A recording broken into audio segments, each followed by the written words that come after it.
Can we say that existentialism without Advaita Vedanta is just a recipe to increase the suffering and to make suicide more lucrative? This is putting the equation too much in binary. The ego loves to rebel, does it not? I will resist the object imposed on me by the society and will replace it with an object of my choice. But it would never admit a blank. It would always say, instead of X, give me Y. The final answer will be because I like it. The final answer will be because I choose it. Now, who is the chooser? That question is not attempted. The self is not unknown to existentialists. They know that the self is a deceptive thing, but they don't enter it with as much rigor as Advaita does.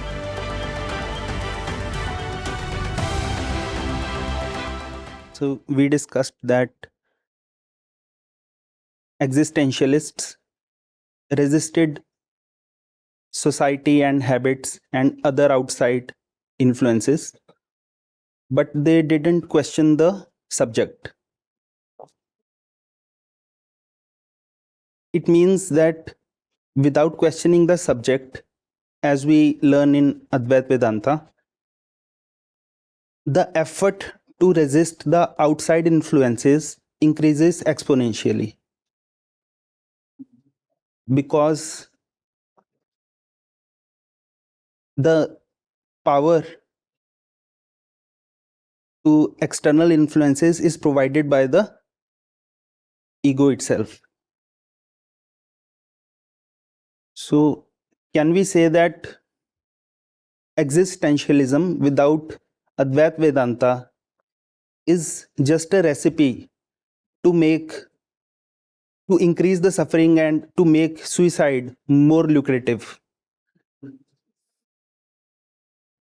This is putting the equation too much in binary. You see, rejecting objects does not necessarily become harder for the ego in absence of self-inquiry. Why doesn't it become harder? Because the ego substitutes.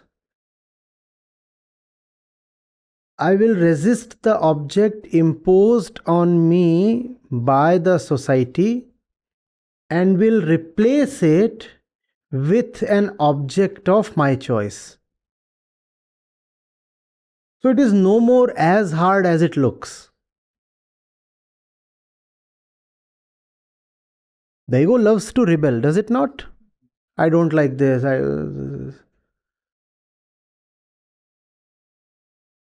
But it would never admit a blank.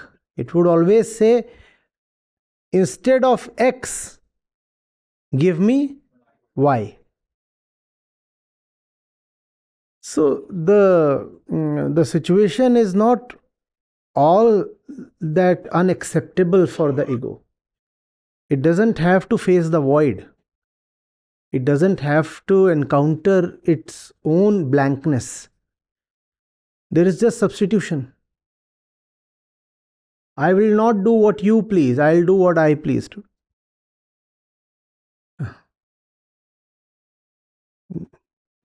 Getting it? And when somebody asks me, why do you choose this? Why does this please you? I will have no answers beyond a point. Not only that, I will not acknowledge any need to have an answer. The final answer will be because I like it. The final answer will be because I choose it. Now, who is the chooser? That question is not attempted. Not that it's a 0-1 situation. It is attempted, but not with the kind of rigor that we find in Advaita. The self is not unknown to existentialists. They know of the conditioned self. They know of things like bad faith. These are their favorite terms. So they know that the self is a deceptive thing, but they don't enter it with as much rigor as Advaita does.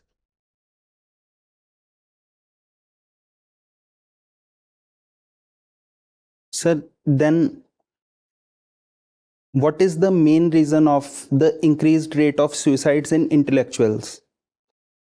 You are coming from a position that the act is inherently problematic. I'm coming from the data. Yeah, but why does the data excite you? You're not looking at all kinds of data. You chose this particular data, right? Because you see something scary there, and that's an excitement. Or maybe there is an invitation there, I don't know. Something is there. What I'm going to say now is dangerous. But you have brought me to it, so fine. No act is inherently good or bad or prohibited. Everything can happen with the ego, everything can happen without the ego. Does that answer the question? Ending what you call as individual life is also an action. If you subject it to blanket criticism, how is that not karmakand? This action is always bad, that action is always good. And it is not as if ending one's life is something you always criticize. Soldier dies on the battlefield, you call it martyrdom. Don't you? A person chooses to stay put in Delhi for the sake of dear wife and the cute kids, right? You endorse that suicide, don't you? The fellow is, let's say, 50.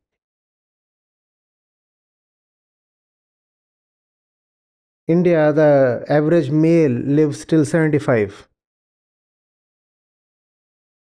Delhi, you lose 15 years of your life. He will now live till 60. Very, very broad numbers, very broad numbers. Don't criticize them for. How is this not suicide? But you will sing paeans to it.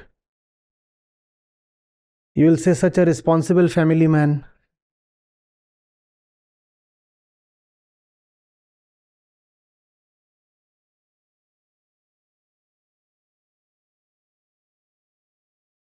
No action is good or bad.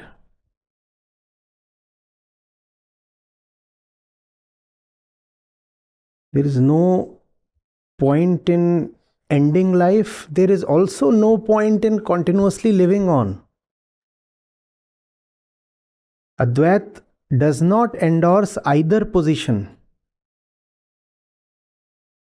If you say you want to commit suicide, Advaita would ask, who are you?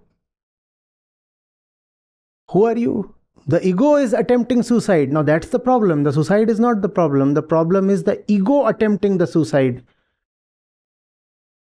It is not about the action, it is about the actor.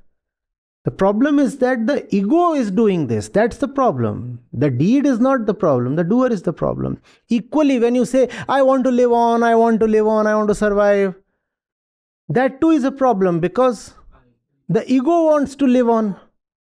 Again, the action is all right. The actor is the issue. So Advaita is totally silent on all kinds of actions. There is just the eternal question: who is the actor? Who is the actor?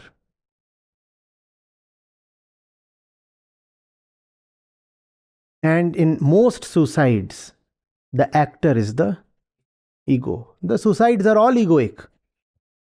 I didn't get what I desired, so I hang myself. Who is the actor?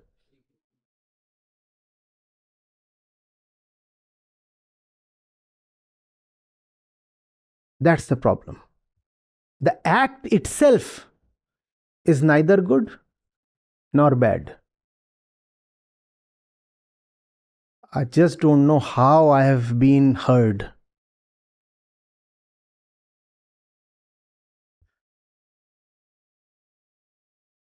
I gave something and it scares me how it might have been received. Not just by this gathering, but by the several thousands behind the screen. Have I just endorsed suicide? Thank God. I get some legal cover now. 4 or 5 cameras.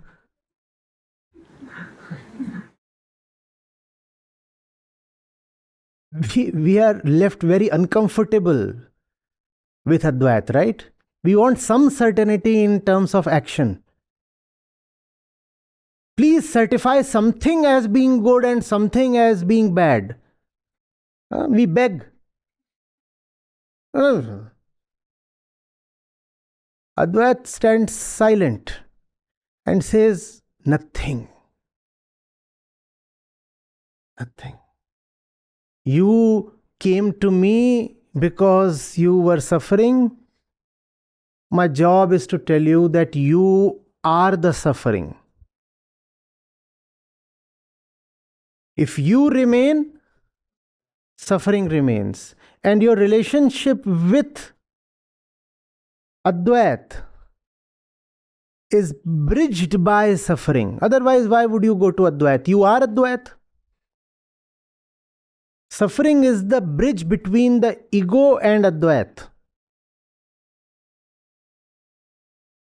Therefore, that's the way Advaita always looks at you. The suffering one. Who are you? The suffering one. And Advaita will tell you, you are the suffering one and you are your own suffering. If you remain, suffering remains. Therefore, any act that starts from you is not good for you. Good or bad in what sense? That which furthers your suffering is bad. Simple definition. That which relieves you is good. Very simple definition. Ego being the doer, even the greatest looking acts of nobility, kindness, mercy, etc., are all bad. But they are only as bad as the most terrible looking acts like slaughter. You equated these two. Mercy is the same as slaughter. Yes, sir. If they both originate from the ego. No. This is not right. Mercy is definitely better than slaughter. See what you are doing. Making a judgment at the level of action. And saying mercy is definitely better than slaughter. No. Again, I don't know how I would be received. There can be egoless slaughter. What else is Arjun supposed to do? What else is Arjun supposed to do? There can be egoic mercy and egoless slaughter.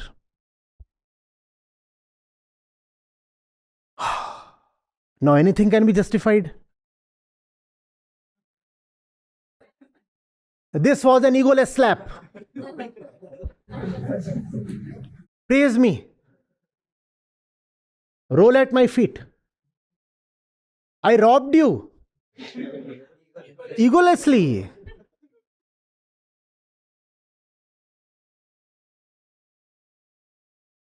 That's why very strong entry conditions were imposed. Because this knowledge is dangerous. It can be terribly misused. Somebody can justify slaughter, somebody can justify suicide, anything.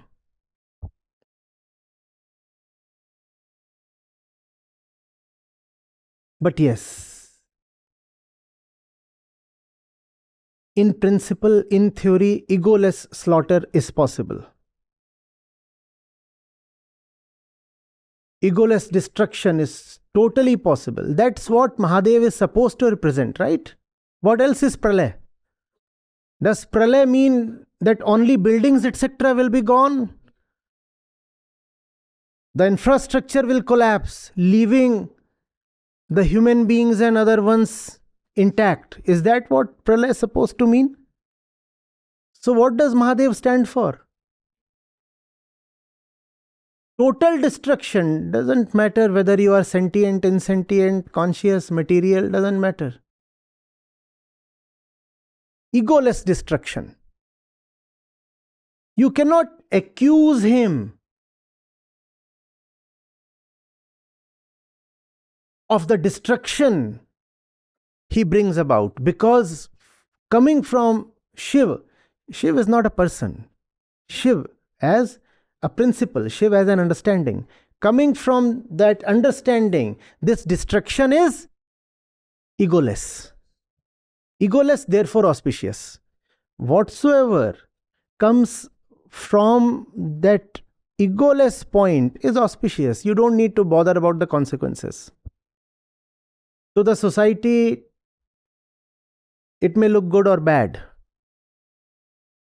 Existentially, it's going to be not just good but auspicious. This will totally annihilate your structures of thought and reasoning, because we are accustomed to the language of do's and don'ts, good and bad, permitted and prohibited. Advaita, the crown jewel philosophy that we have, nothing is permitted, equally nothing is prohibited.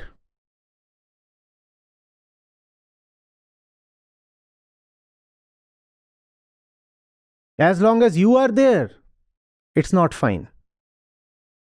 The permission and the prohibition both are pointless as long as they apply to you.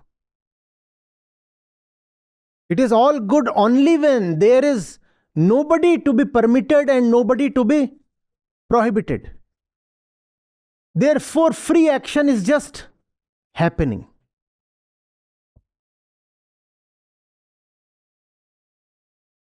That's freedom, mukti. The traditional Lokdharmik Buddhi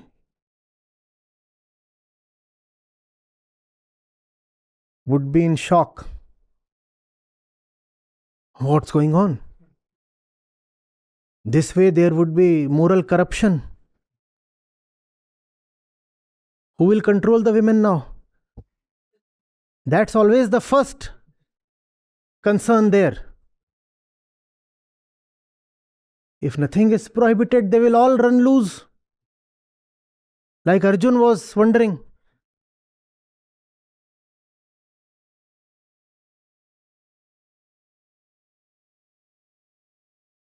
Advaita doesn't share these concerns.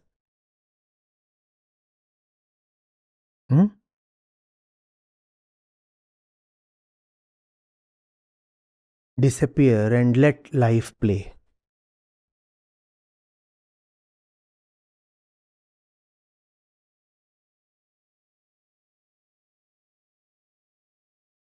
Okay, disappearance is too much. Withdraw and watch life play. That's fine. More reassuring. Be the watcher, not the actor. Let life act. You just watch. Actually, there is nothing called watching. The reality is disappearance. Because even watching becomes subtle action. In the name of watching, you become the watcher, which is action. But fine, just to, keep oneself in some humor. We will say, no, I'm not going anywhere. I'm just behind the curtains, watching the show from there. Do that. Let the kids play. You too are one of those kids. From behind the curtain, watch everybody play, including yourself. For Advaita, suffering is not even a problem. For Advaita, suffering is an illusion. By calling something a problem, you give it too much respect. Advaita dismisses suffering as illusion. Suffering doesn't exist. Because only the ego suffers and the ego doesn't exist. No, this is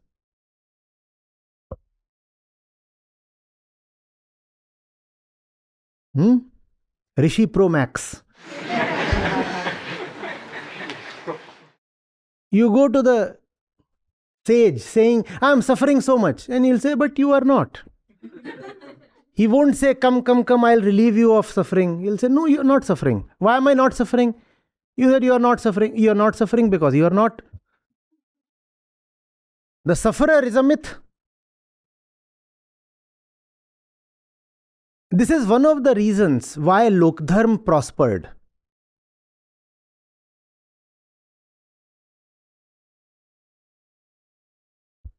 Advaita is one stroke kill. Advaita doesn't rally with the ego. It simply fires an ace. Scores the point without even the ego getting to touch the ball. The ego feels so disrespected. You are depriving it of its claim to existence. No, you're not suffering. Why? Because you're not. The ego feels almost cheated. He didn't even rally with me. Simply fired an ace. And walked away with the point. Not just the point, the trophy. I'm standing, let's engage. Advaita doesn't even engage the ego. How can you engage a myth? How can you engage something that is not? Lokdharm engages the ego. Come, now do this, now do that, now think of that, now imagine this, now fast for 5 years, now this, now that. And all of that is addressed to the ego. So the ego feels validated. I at least exist. I am being told to do good deeds. Advaita.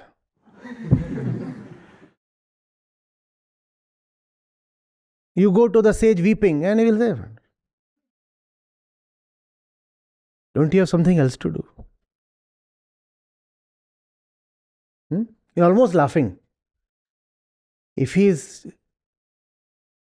trying to even appear compassionate, the effort fails. From behind your tears, you can see that smirk there.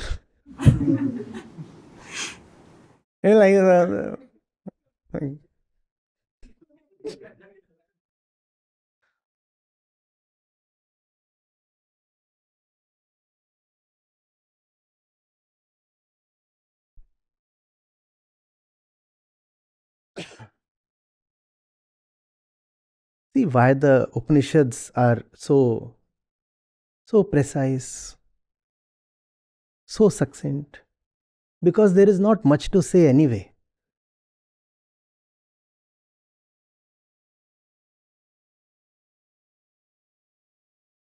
Hmm?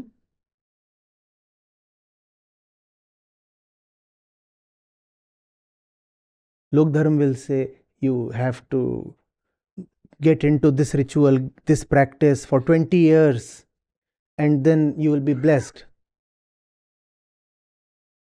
Advaita says it's a choice. Drop it right now. Depends on you. Why fool yourself with this 20-year ritual? It's a choice.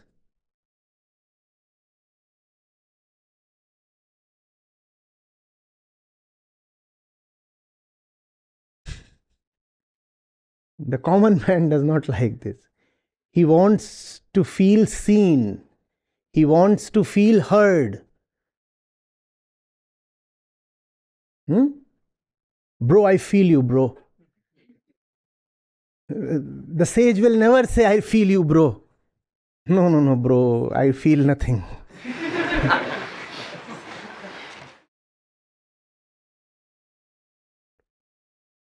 Equally, the sage has real compassion.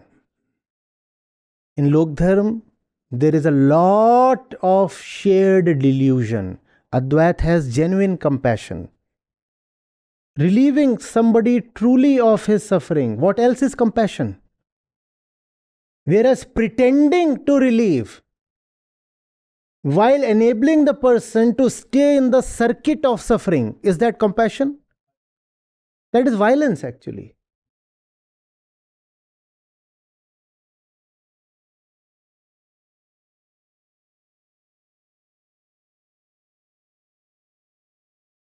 When we'll begin with the Ribhu Gita, then you will experience the full blow of the Advaitic sword. The way the Ribhu Gita dismisses everything that you hold as important or even sacred. What's happening? Is this a religious scripture? Yes. And the Bhagavad Gita prepares you for Ashtavakra Gita, the Ashtavakra Gita prepares you for Ribhu Gita. Brace. It's coming.